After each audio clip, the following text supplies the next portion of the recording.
Agarda bolajoningizni jinsini aniq bilmoqchi bo'lsangiz, o'ziga boradigan kuningiz ertalab yoki undan bir kun oldin kechqurun желательно papaverinoviy svechka qo'yishingizni maslahat beraman. Bu bachadon tonusini ancha oladi va mutaxassis ko'rishi uchun yengillik beradi. Yani bu birinchisi. Ikkinchisi, o'ziga borganingizda qo'lingizda shirinlik nimadir olishingizni maslahat beraman. Shokolad yoki konfetmi? Agar bolajon ko'p tipirchilab ko'rishga xalaqit beradigan bo'lsa, men har doim shunaqa usuldan foydalanaman.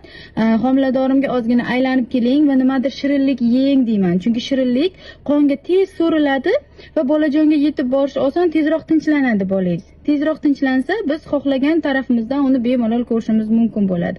Mana shu ikkita narsaga amal qilgan holda o'ziga borsangiz, bolajoningizning jinsini aniqlash mutaxassis uchun yana ham osonroq bo'ladi.